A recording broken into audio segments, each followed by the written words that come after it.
Bom dia, pessoal. Bom dia, meus amigos do canal Divinamente Eu, novamente, Edna aqui, para dar continuidade ao processo, né, dos 40 dias, para me tornar quem eu verdadeiramente sou. Hoje, se for falar bem a verdade, devido ao ânimo, porque às vezes a gente tem esses altos e baixos, eu não faria o vídeo.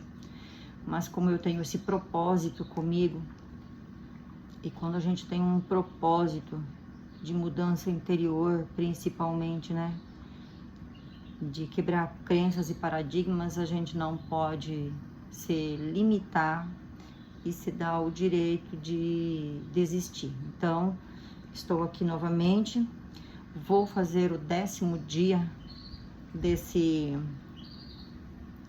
acordo comigo mesma, né? E hoje eu vou falar a respeito como eu vejo Deus. Então, começando quando eu era criança, tanto ao lado da minha mãe quanto do meu pai, as famílias sempre foram católicas, né?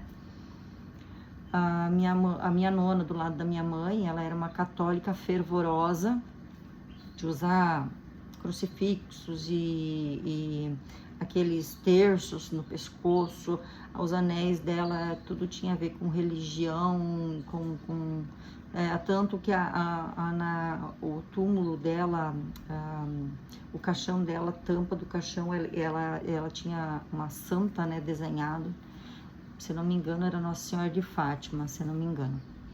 A minha nona do lado do meu pai, ela era católica até o ano que eu nasci. Meu nono faleceu em janeiro e eu nasci em outubro. E logo em seguida que o meu nono faleceu, acho que não deu muitos meses, ela já saiu da igreja católica e passou para a quadrangular. O que gerou na família bastante desconforto, né? Mas como ela era uma mulher de muita personalidade, que já vinha feito coisas além do seu tempo, né? Porque ela nasceu, foi em 1916, e ela teve um relacionamento ainda jovem com um austríaco que veio para o Brasil, ela engravidou, ele foi embora, deixou ela mãe solteira, né? E logo depois de 2, 3 anos, o meu avô, então, o pai do meu pai, casou com ela. E assumiu esse filho. Então, assim, outras coisas que durante a gente vai crescendo, a gente vai ouvindo as histórias, a gente vê que dentro da família houve pessoas com personalidades, mulheres de personalidades fortíssimas na família, que tomaram as rédeas das suas vidas e as decisões, né? Tanto que, como eu estava falando, a minha mãe, ela nasceu na igreja católica, ela tem uma natureza muito parecida com a mãe dela no sentido da religião. Você não contesta. Minha nona era uma pessoa muito tranquila, muito querida, muito amável, mas a minha mãe, ela é muito impositiva. Ela impõe. Então, desde criança, tanto ela quanto meu pai, vocês têm que ir para a igreja, todo domingo vocês têm que ir para a igreja, e vai para a igreja, e catequese e tudo mais. Só que quando eu era criança, eu ia para a igreja e para mim, eu não conseguia entender nada do que o padre falava, porque enquanto ele falava, eu já ia na minha mente fazendo perguntas. Então ele falava, que lendo lá os capítulos da Bíblia, Deus é amor, Deus é amor incondicional, Ele te ama acima de tudo. E toda essa natureza divina, assim, que dá essa abertura de você se sentir protegido. Mas ao mesmo tempo você ia na igreja e de repente ele dizia, Deus ama você, mas se você pecar contra Deus, se você, né, ele te joga no fogo do inferno, ele te corta com a sua espada, ele te lança. Aí eu ficava, mas isso como que pode ser um Deus de amor incondicional, se a menor falha humana, ele já te mata, ele já te crucifica, ele já te degola, ele já te corta ao meio. Então essas coisas para mim ficavam muito...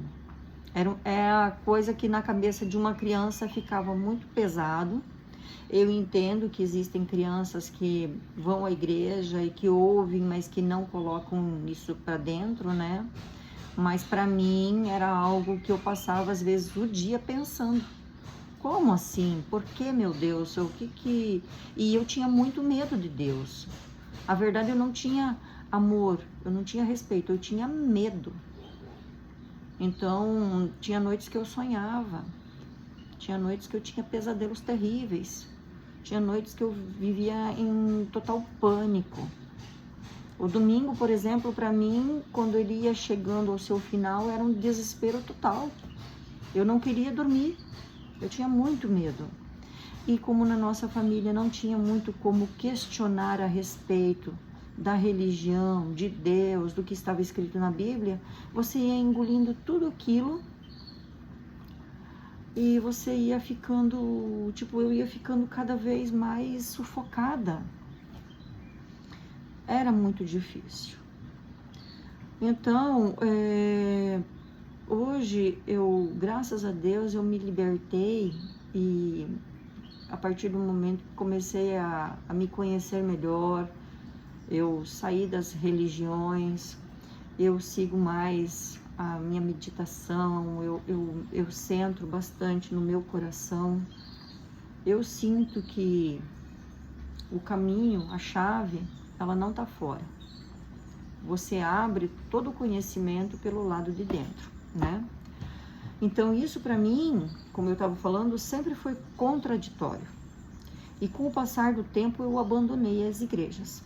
Eu não vejo o Deus que habita em mim como um ser irreal, nem maligno. Eu percebi que as pessoas que vão às igrejas, na sua grande maioria, não querendo generalizar, elas não mudam seus estados interiores e às vezes se tornam fanáticas, querendo ser superiores e afrontar quem pensa diferente do que elas, né? Elas não seguem a Deus realmente, porque no planeta Terra tem o Deus que se considera Deus, o demiurgo, né? Aquele que causa o pânico, que se alimenta da nossa tristeza, da nossa dor, dos nossos traumas. E assim, as pessoas não estão vendo a camada superior, o que vem acima ainda desse Deus, né? Que se considera Deus, que é esse o demiurgo. Porque acima desse Deus pequeno, que se considera um Deus, existe o Deus todo, né? O Deus que criou todas as coisas. Então, hoje eu vejo como o pecado, né? Que é o que mais nos aflige, são os pecados, e que com o nome pecado vem aquele negócio de preciso da absolvição do Deus, e então eu fico no julgamento do certo e do errado, e isso faz com que mais coisas aflitivas e negativas aconteçam, e que essas energias vão alimentando essa cadeia inferior, né? Esse mundo inferior do qual nós estamos sendo dominados. Então, eu vejo assim, que o pecado não é pecado. O pecado é errar o alvo. É você seguir um caminho contrário, querendo acertar aquele objetivo. Então, todo mundo erra tentando acertar. Por isso, aprender leva tempo. Estamos evoluindo, né, para chegar cada um a uma nova vida e mais próximos até dos nossos objetivos e de conhecer o verdadeiro Deus. Por isso eu entendi que não blasfemar é não me julgar inferior. Eu sou o veículo que carrega a centelha do todo e, portanto, eu sou digna de todas as bênçãos, todas as graças e todas as glórias que vêm do meu Pai, o todo.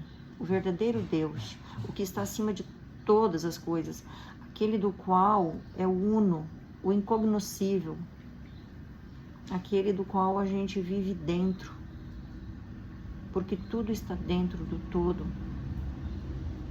Então, eu sou digna porque eu vivo dentro de Deus e Deus habita dentro de mim, como sua centelha divina. E isso me faz sentir uma paz, e uma alegria, e um contentamento, e um descanso que não tem explicação. Só de saber disso, eu já me sinto leve, feliz e tranquila, né? Agora eu conheço o verdadeiro amor incondicional. E era isso que eu queria passar para vocês, ok? No caso também para mim, né? Porque, na verdade, esse trabalho que eu estou fazendo, colocando esses vídeos aqui na internet, no YouTube, é mais para a minha evolução.